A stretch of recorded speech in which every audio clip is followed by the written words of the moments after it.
All right, welcome everyone to our symposium. We will be talking about needs, treatment, acceptability, and culturally appropriate intervention for Asian families of children with developmental disabilities.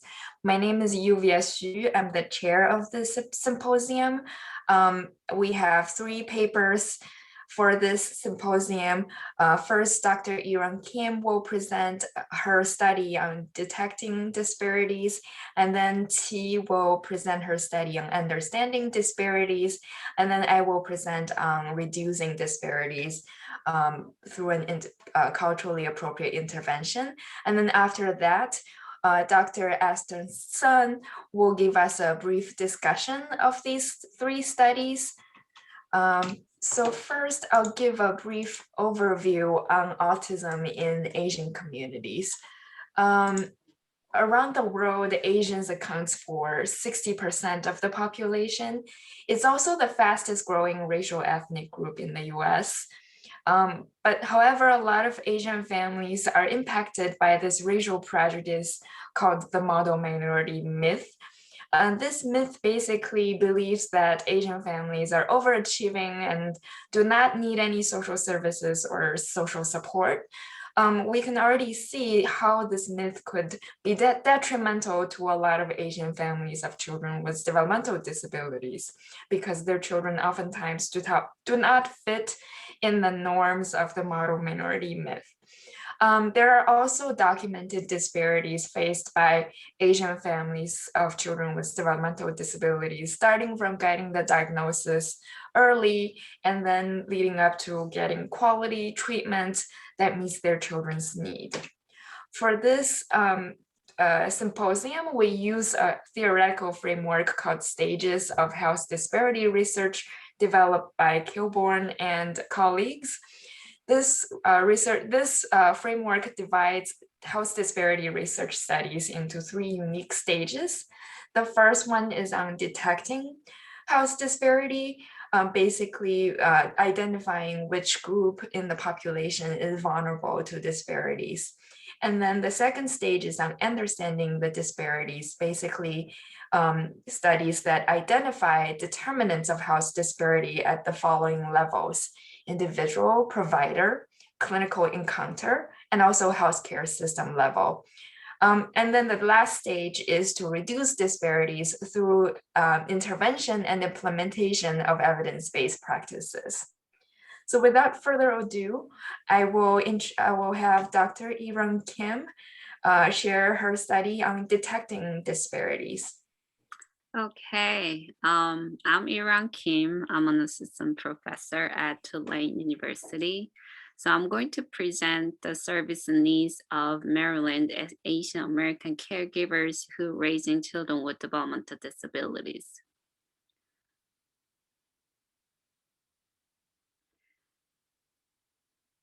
So a little bit of background. So studies have found that early intervention improves long-term developmental outcomes such as improved language abilities, adaptive skills, and social behaviors across the lifespan. However, multiple studies highlight the racial and ethnic disparities in developmental disability healthcare and service use, including in diagnosis and early intervention. So Asian American, as Yuvia introduced, are the fastest growing racial group in the United States, making up 60% of population. So along with the rise in the autism and other developmental disabilities, generally, the number of Asian Americans raising children with developmental disability have also increased. While the literature focused on historically underserved communities is growing, there is little known about the Asian child with developmental disabilities and their families. So, a recent scoping review that focused on the East Asian parents who raise children with developmental disabilities identified only a small body of mostly qualitative studies concentrated in larger urban areas. This suggesting a need for research which thoroughly examines Asian Americans experiences accessing and use supports for child with developmental disabilities. So the purpose of this study is to understand how Asian American parents of children with developmental disabilities navigate the healthcare services and what are barriers to access healthcare services. So we use the quantitative research methods, and the participants' inclusion criteria is the parents has to be the primary caregivers of a child with developmental disabilities that ages 0 to 18, living in the Maryland, and also the parents who identify themselves as Asian or Asian Americans. And we collected the data through the online surveys, the Qualtrics, and the surveys was open to participants between September 2019 and July 2020. And the survey was available in 5 languages: English, Chinese, Korean, Japanese, and Vietnamese. For this study, we used just the descriptive statistics. Here is some little bit of information about participants. 73 parents participated in this study, and the majority of participants were the mothers, and half of the participants were the Chinese, and remaining parents were the Koreans, Japanese, Filipinos, Vietnamese, and Bangladesh. And the survey was completely, 60% of the survey was completed in English, and 20 parents respond that they born in US. And also a little bit about the child's characteristics. More than half of the child has autism, and also other developmental disabilities like ADHD, developmental delay, intellectual disabilities, Down syndrome, and cerebral palsy. And most of the kids fall into the age range from the 5 to 12 years old. And they have some comorbid conditions, including like anxiety and sleep problems and gastrointestinal symptoms. So this is some research of descriptive analysis from the descriptive analysis. So like 76% of the parents responds that they had some concerns about their child development and expresses them to healthcare professionals. And some average age of caregivers' first developmental concern was the 28.2 months.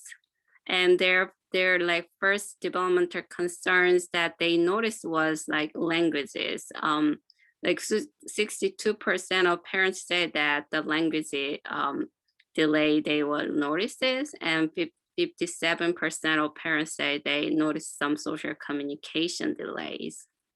And when they have that express some concerns to professionals, some professional response to caregiver concern was like 39% of parents says that the professional made a referral to a specialist, and the 32% of parents said that the professional conducted developmental screeners. However, like 28% of parents say that the professional told the caregiver it was too early to tell if anything happens.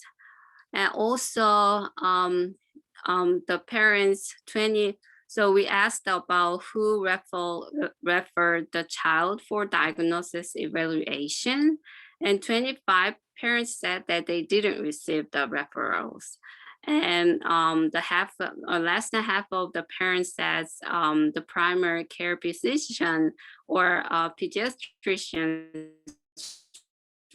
or the professional who referred the child for diagnostic evaluations.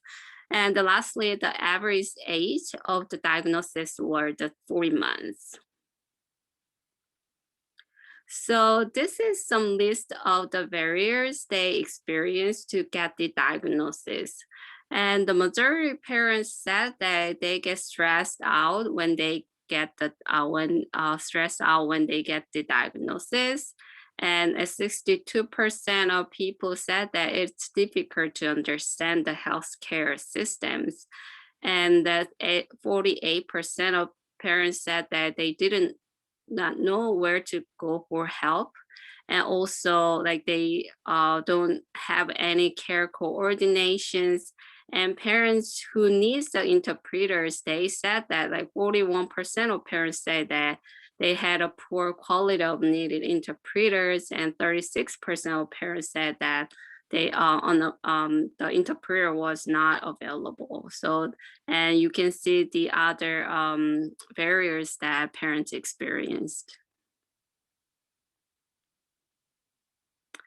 So, and we also asked that what are some, what do caregiver recommend to healthcare professionals to improve the diagnostic process?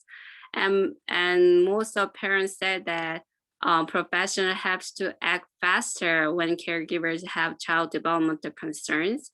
And they also, the professional has to provide interpreters when needed. And also they said professional has to offer assistance to families to make the specialist appointments.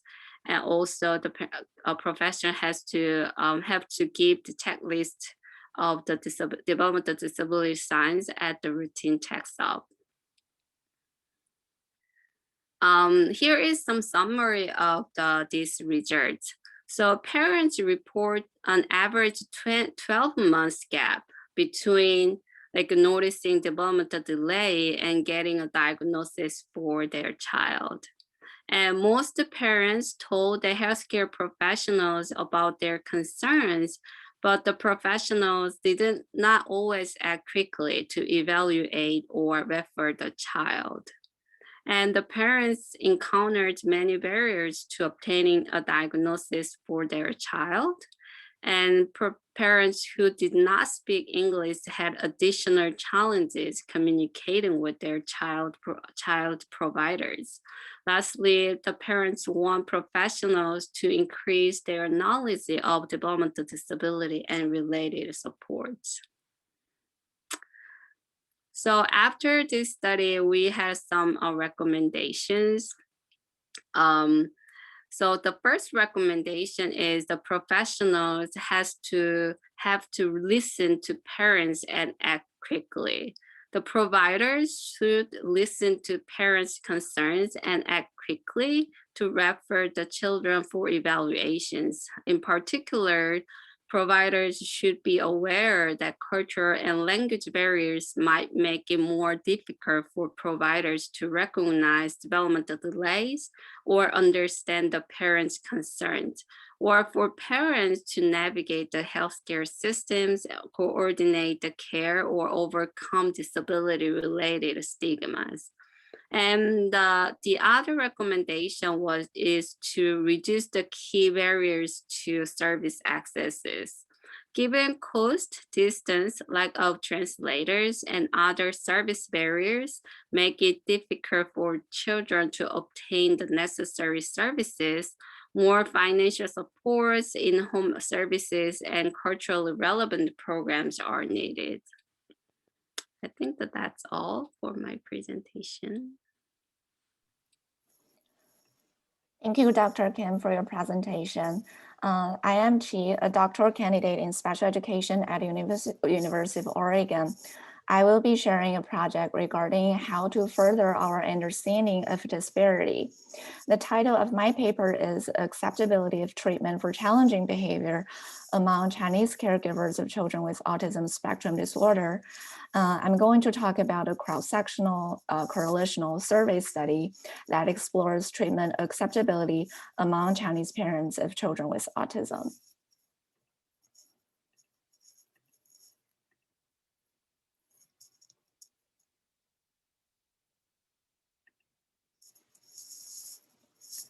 So challenging behavior is one of the major clinical concerns in individuals with ASD.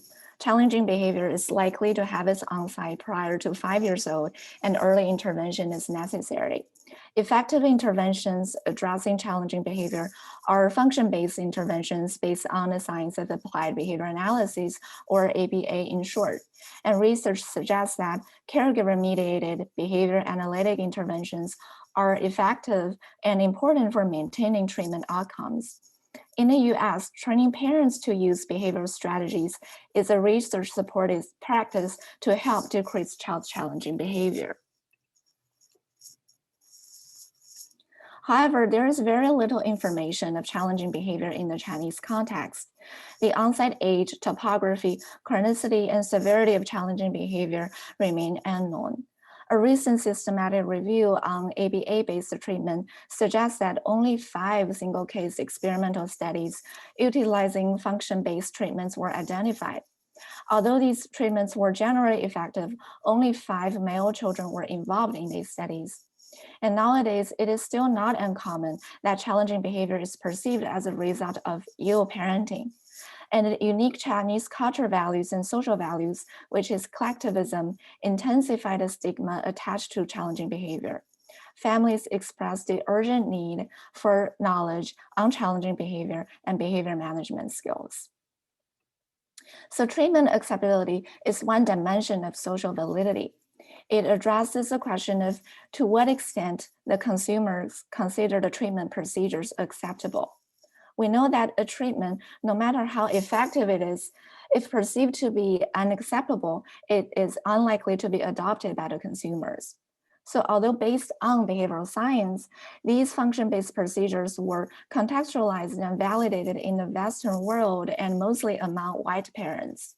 So to design culturally responsive behavioral parent training, it is necessary to first understand the ways Chinese consumers perceive these treatments. The factors affect treatment acceptability can be summarized into 3 domains: treatment variables, client variables, and consumer variables. For the purpose of this study, except for looking at treatment variables, examining client and consumer variables are necessary for 2 reasons. First, this is a clinical sample of children with challenging behavior. It is reasonable to believe severity of challenging behavior will influence treatment acceptability. Second, we're interested in exploring whether function-based interventions can be applied to a different culture. So child rearing values indigenous to Chinese culture are likely to influence caregivers' acceptability of these treatments, so it has to be taken into account.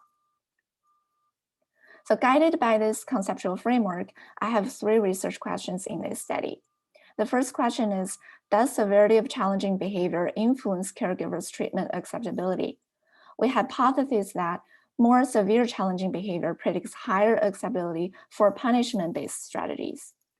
And the second question is, do child rearing values influence treatment acceptability? The 2 parenting values unique in the Chinese context are training and shaming. You can see a short description of training and shaming in the slide. We hypothesize that higher endorsement on training predicts higher acceptability for positive strategies. For example, providing positive reinforcement contingent on the child's appropriate behavior, while higher approval of shaming predicts higher acceptability for punishment strategies, such as using verbal reprimands and timeout procedure. And the third question is, do severity of challenging behavior and child rearing values influence treatment acceptability when they are in the same model and taking into account potential interaction effects between these 2 variables?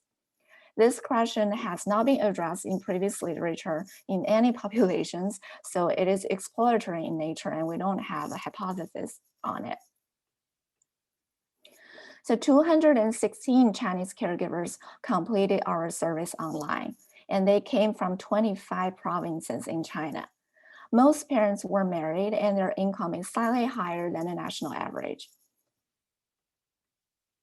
Regarding child characteristics, the age of diagnosis and onset age of challenging behavior are comparable to the data in the US population. And you can see the common types of challenging behavior in figure 2.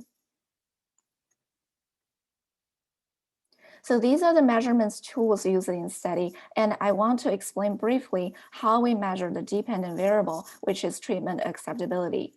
So we developed a hypothetical vignette to ask parents to situate themselves into the scenario where their own child is engaging in challenging behaviors such as tantruming or self-injury, harming themselves, and ask them to provide ratings on 6 behavior analytic strategies.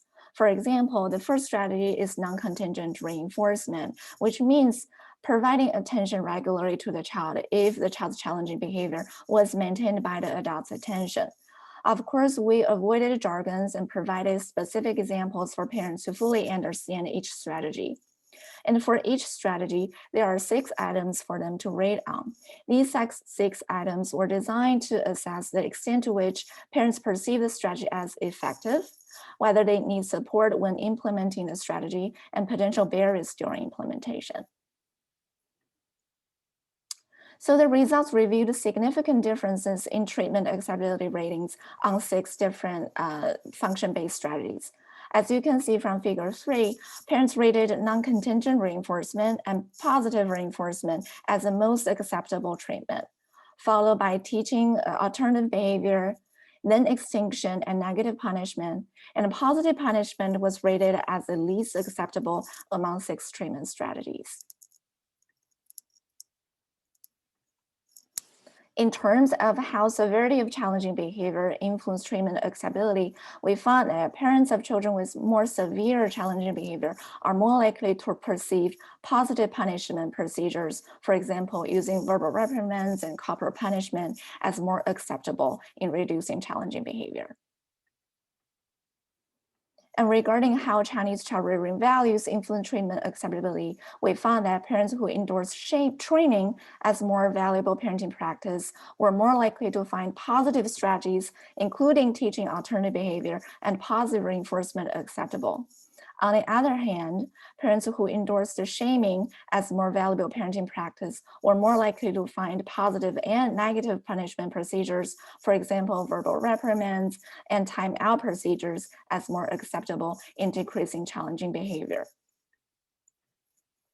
For the third research question, because it is exploratory in nature, only variables whose main effects were significant were entered into the regressional model. So only the positive punishment procedure qualifies for this model as a dependent variable. The preliminary findings suggested that regarding positive punishment procedure, more severe challenging behavior and greater approval for shaming were both likely to increase parents' agreement to utilize this intrusive approach to decrease child's challenging behavior. There are many implications generated from this study, and I want to focus on these 3 implications. So despite cultural differences, Chinese and American caregivers appear to have similar attitudes toward function-based treatment or behavior analytic treatment. They were both more likely to find positive treatment more acceptable than restrictive or intrusive procedures. And this study points to the need to value the role of child rearing values or child rearing beliefs in influencing treatment acceptability, as child rearing beliefs had a much larger effect on treatment acceptability than the child's severity of challenging behavior. And finally, we identified a group of parents who are the most likely to find positive punishment procedure acceptable.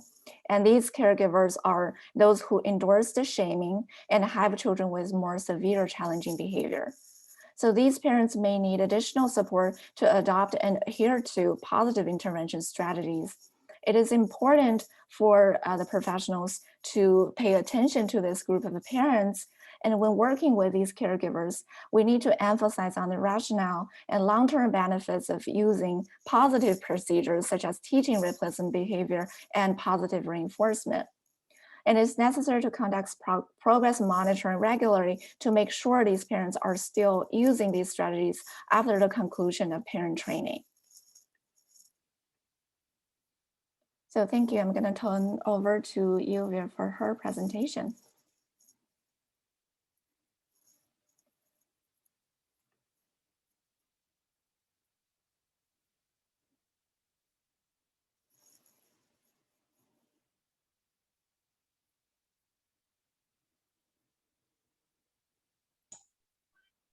All right, thank you, T. I will be sharing a part of my dissertation project. It's the cultural adaptation phase of an evidence-based parent psychoeducation intervention for Chinese immigrant families of children with autism.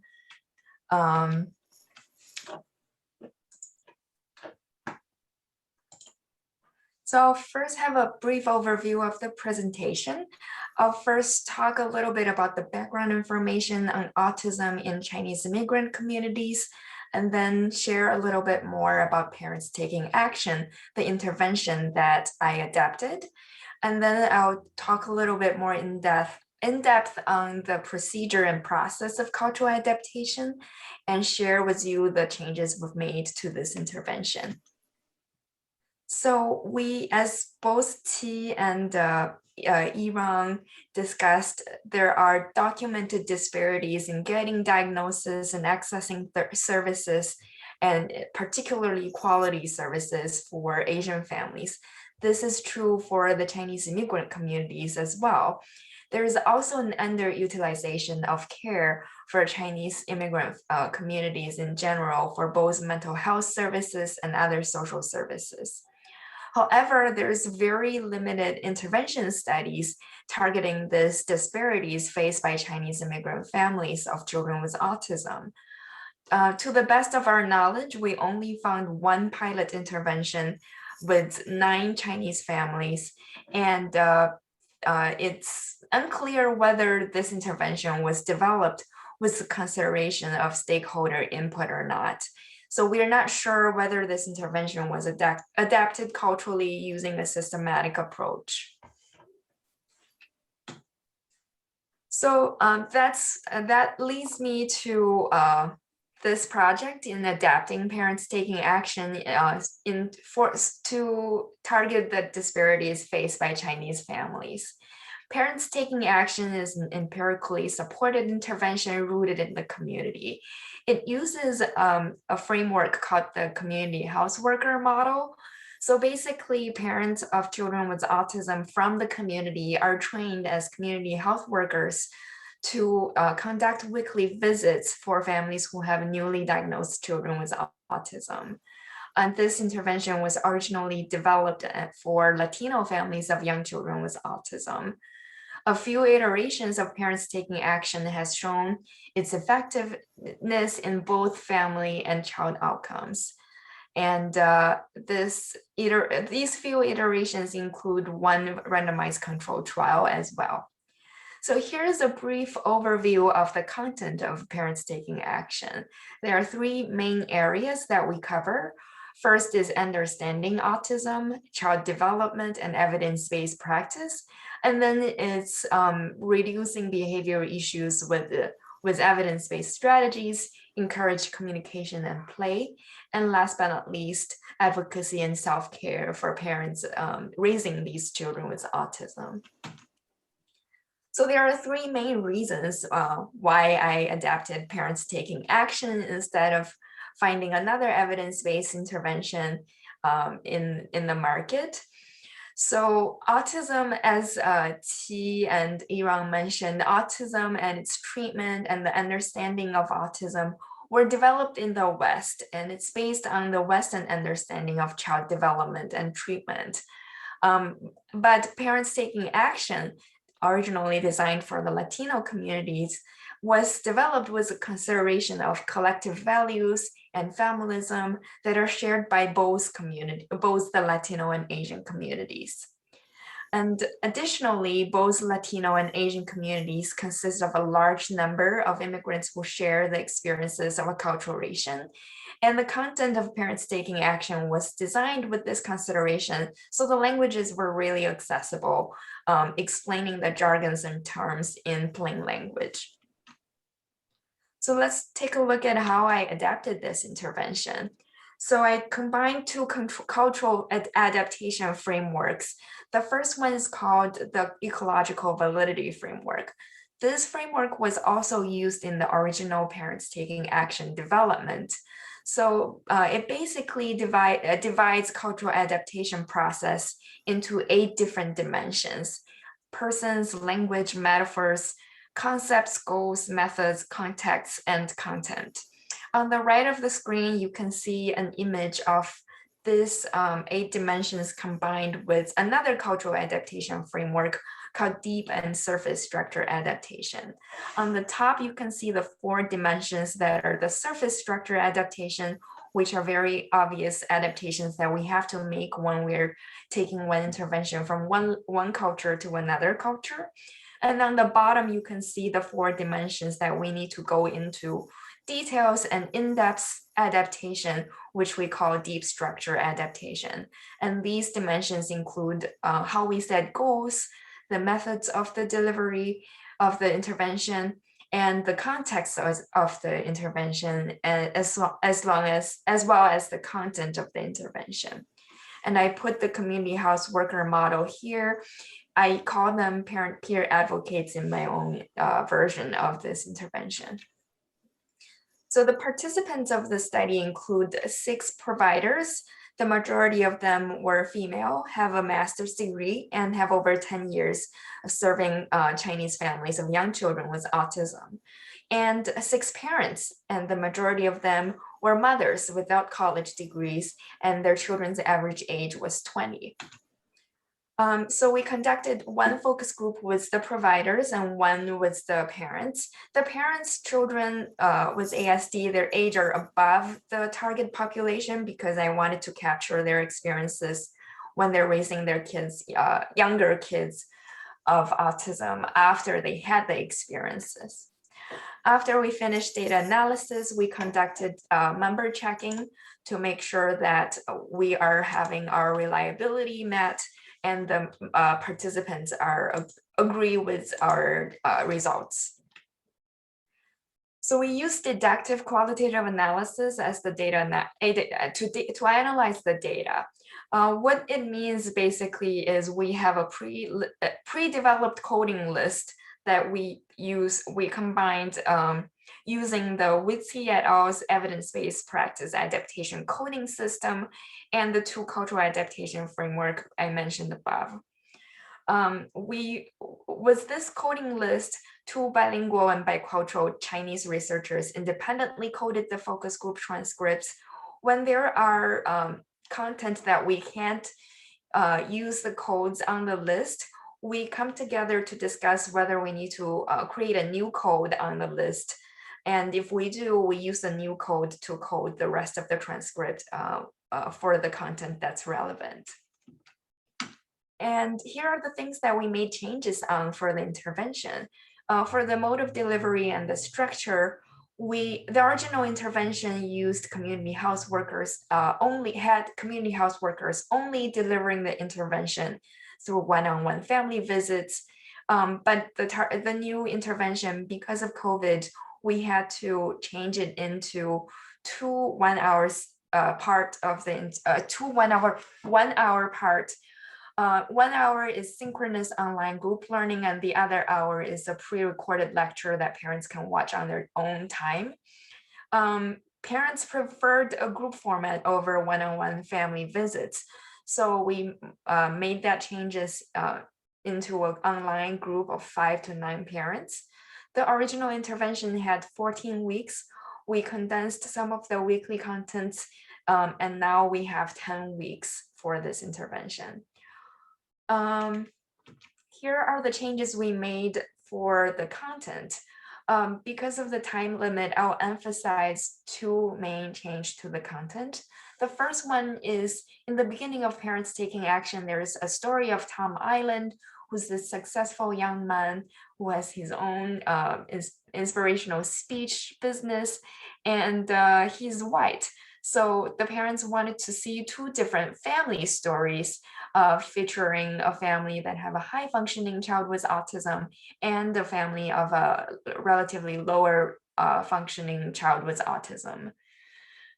So another thing that we had to make, another major change to the content is adding the myth on bilingualism and autism, because this is one of the major concerns of both parents and providers.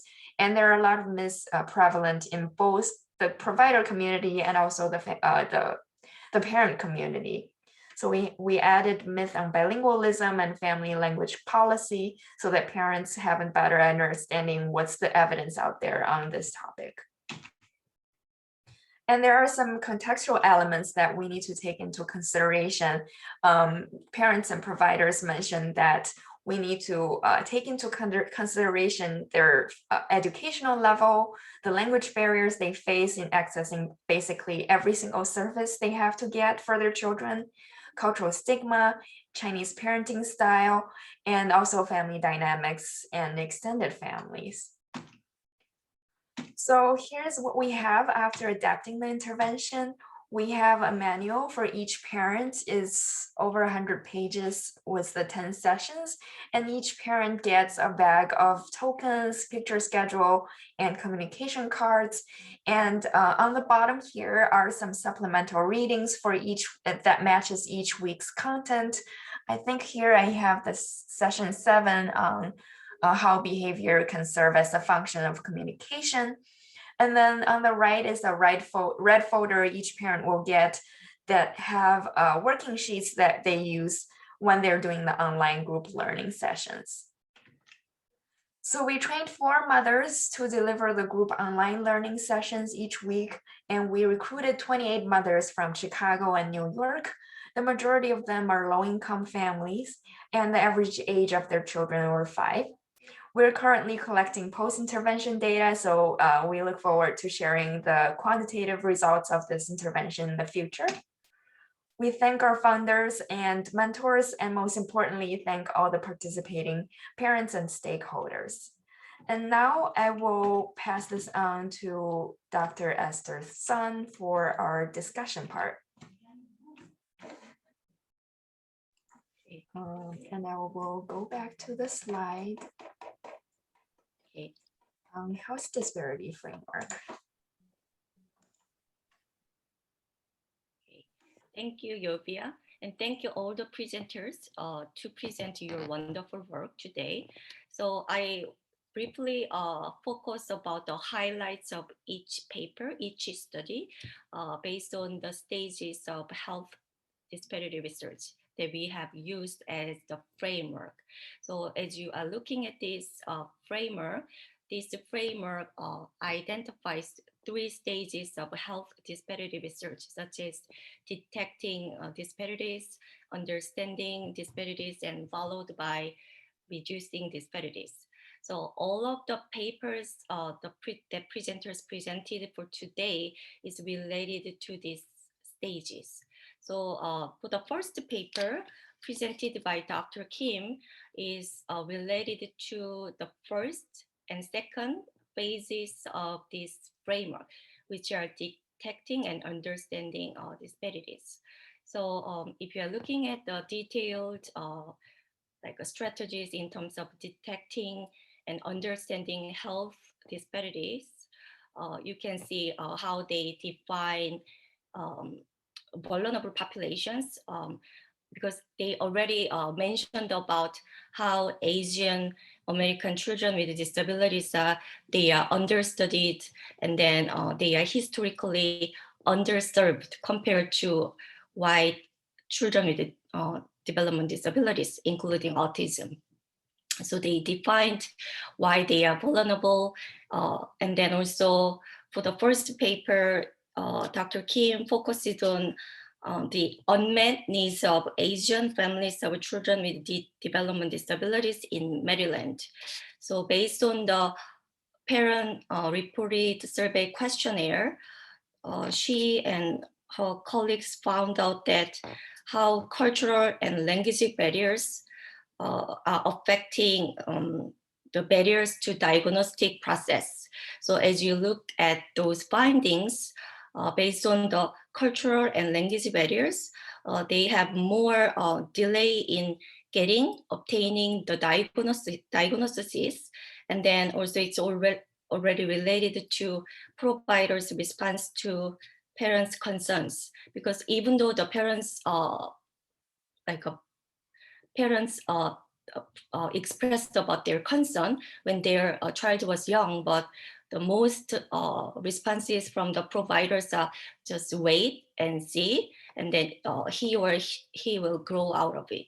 Actually, the findings is pretty similar with the studies from focusing on Latino families.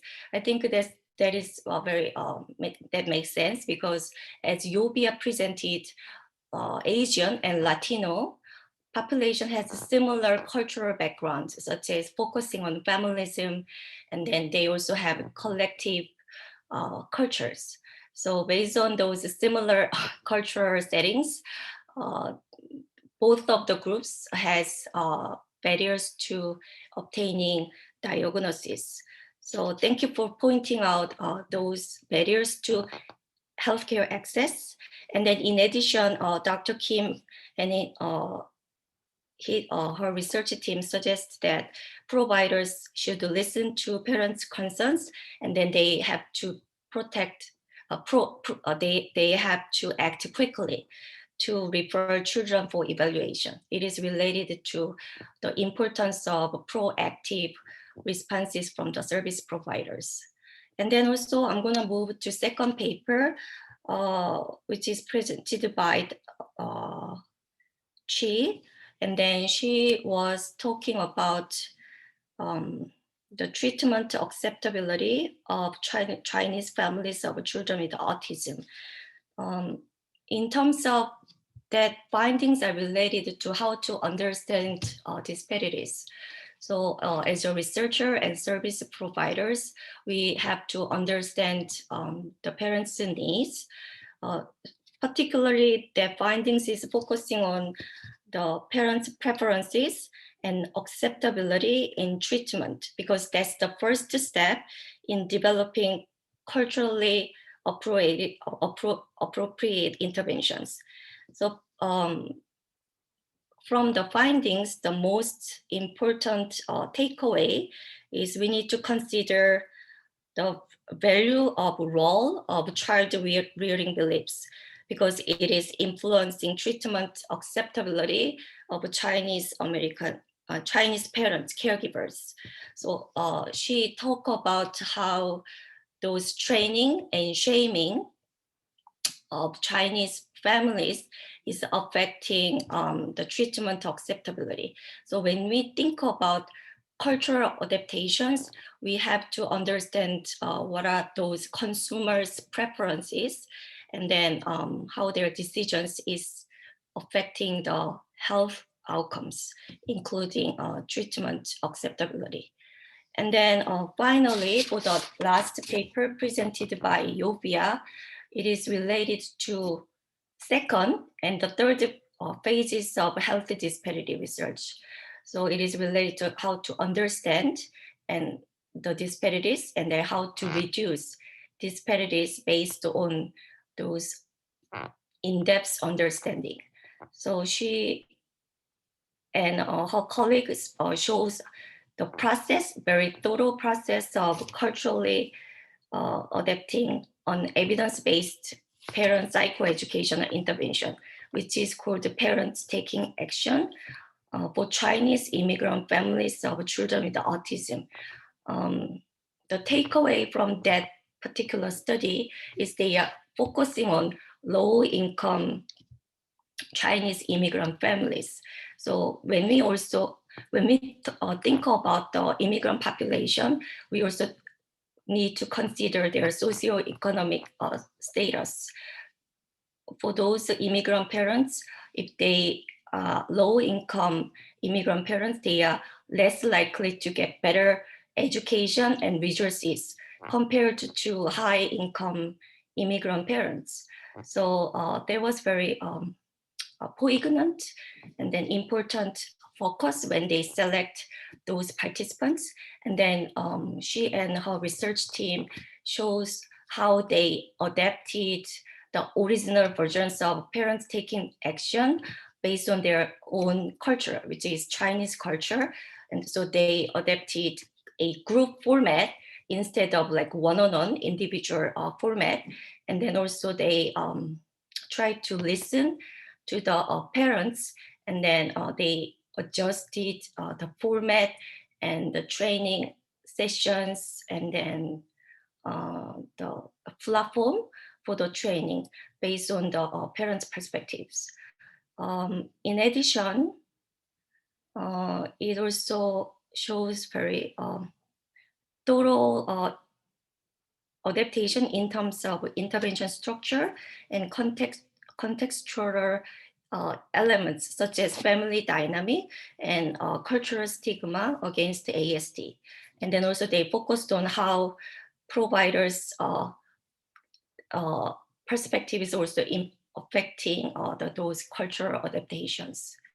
So in summary, these presentations showcase the process of how we detect disparities and understand disparities can lead to a culturally adapted interventions to reduce those disparities, and then how it will improve the health outcomes or family outcomes of Asian American children with disability, Asian American families who have children with developmental disabilities, because even though they are growing fast and then majority of them are immigrants who have cultural and linguistic barriers to healthcare access, service utilization, and quality of care, but they are still understudied and then they are underserved. So we have to define those vulnerable populations, and that these studies are contributing to detect, understand, and reduce those disparities faced by Asian American families who have children with developmental disabilities. So I would like to say thank you to all the presenters for their wonderful work, and then this is my summary of the discussion. All right, thank you for joining our symposium. Next, we have a live Q&A, and we'll stop here.